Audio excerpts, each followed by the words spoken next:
হারানোর সংস্কৃতি বা এই সংস্কৃতি হাইজেক করা হয়েছিল সমাজে ফিরিয়ে আনার জন্য আমরা কাজটা শুরু করেছি।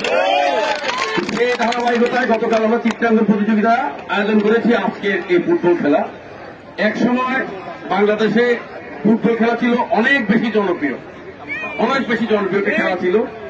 ছোটবেলা হয়তো আমিও খেলতাম, কোনো ভালো খেলোয়াড় না হইলেও 400 টাকা পর্যন্ত আমার হায়ার করতে আমাকে, একসঙ্গে খেলতাম। এবং মোহামেডানের একজন অন্ধ সমর্থক আমি এখন, মোহামেডান স্পোর্টিং ক্লাবের একজন অন্ধ সমর্থক।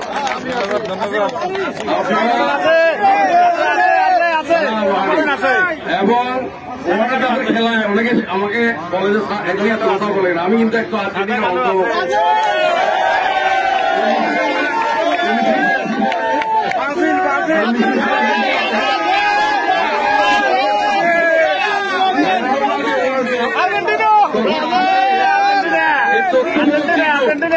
সবার হাতে হাতে মোবাইল, না সোশ্যাল মিডিয়ার কারণে আমরা খেলা দেখি।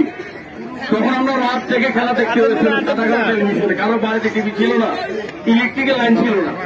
আমরা ওই গ্রাম থেকে হেঁটে আমাদের নিয়ে আমাদের আসতাম, রাতে জেগে সারা রাত খেলা দেখি আমরা বাড়িতে ফিরে যেতাম ভোর রাতে। তো আমরা ছিলাম তখন খেলামুখী।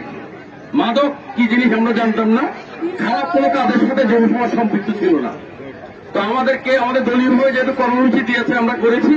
আর আজকে যে প্রত্যাশা আপনাদের, সে প্রত্যাশা অনুযায়ী যদি আমাকে সবাই সহযোগিতা করেন, সারা চট্টগ্রামের প্রতিটা ইউনিয়নে নিয়ে আমরা একটা টিম করতে পারি। যদি মোশারফ বলেছে গুণবতী মাঠ খুব ভালো, বাতিজা মাঠও ভালো, খেলা উপযোগী, কাশীনগর মাঠ আছে। আপনারা কি জানেন, আমাদের এই চট্টগ্রামের রাজনীতির প্রথম 111 পরে কোন একদিন কুমিল্লা জেলা প্রশাসক আমাকে কল দিয়েছিলেন যে আপনার সাথে একটা চা খেতে চাই। ওনার অফিসে গেলাম, এক সপ্তাহ পরে পরিচয় হলাম। পরের সপ্তাহে একটা মিটিং দিয়েছিল এখানে ডলি রিসোর্টে। চট্টগ্রামের অনেক সিনিয়র নেতৃত্ব ছিলেন, আমি অপরিচিত অখ্যাত একজন লোক। তখন ডিসি কাপের আয়োজন করা হয়েছিল। ডিসি কাপের আয়োজন করে চট্টগ্রামে যে টিমটা ঠিক করা হয়েছিল আমাকে, সেই খেলাটা কত ডিসি সাহেব আমাকে বলেছিলেন খেলাটা তুমি কোথায় করাতে চাও। আমি যেহেতু তখন এত পরিচিত ছিল না, খেলাটাকে আমি কাশীনগর মাঠে নিয়ে গিয়েছিলাম, তবে জানেন মনে আছে। এরপর তখনই শুধুমাত্র চট্টগ্রাম উপজেলার যে টিম ছিল ফুটবল টিম, সে ফুটবল টিম পুরো কুমিল্লা ডিস্ট্রিক্টে উত্তর দক্ষিণ মানে আমরা তো দক্ষিণ জেলা বিএনপি, কিন্তু জেলার জন্য উত্তর এবং দক্ষিণ বলা হয় না, কুমিল্লা জেলা। উত্তরের তিতাস চ্যাম্পিয়ন হয়েছিল চট্টগ্রাম, আমরা রানার আপ হয়েছিলেন তখন।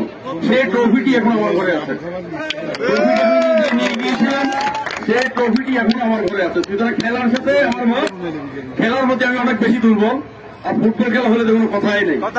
সুতরাং আগামী দিনে আজকে যেহেতু আমাদের ওসি মহোদয় চেয়েছেন এবং চট্টগ্রামের এই খেলা দেখে উনিও আজকে অনেক পুষ্পদাতে আছেন, এবং উনিও দেখলেন যে মানুষ প্রথম দিকে তো জনসম্পৃক্ততা ছিল না, মানে অংশগ্রহণ দর্শক কম ছিল। শেষের দিকে হয়তো আমরা একটা খেলা এই জন্য আজকে দর্শক কম ছিল। আমরা যদি এরকম যদি টুর্নামেন্টের আয়োজন করি, আমরা আরো অনেক বেশি দর্শক পাবো। তো এই খেলার মাধ্যমে ছাত্রদল, যুবদল, স্বেচ্ছাসেবক দলের যে সমস্ত ভাইরা আছে, খেলার মাধ্যমে অন্যদের মাঝে ঢুকো। খেলা এই সংস্কৃতিটাকে ডেভেলপ করো, মাদক থেকে, খারাপ কাজ থেকে বিরত রাখার জন্য তোমরা কাজ করো। আগামী দিনে আরো কর্মসূচি দেব ইনশাল্লাহ, সবাইকে সাথে নিয়ে। আগামী দিনে সকল খেলার টুর্নামেন্টে, সকল ধরনের টুর্নামেন্টের সফলতা চেয়ে, সবার অংশগ্রহণ চেয়ে আমি আজকে বিদায় নিচ্ছি। ধন্যবাদ সবাইকে। আসসালামু আলাইকুম।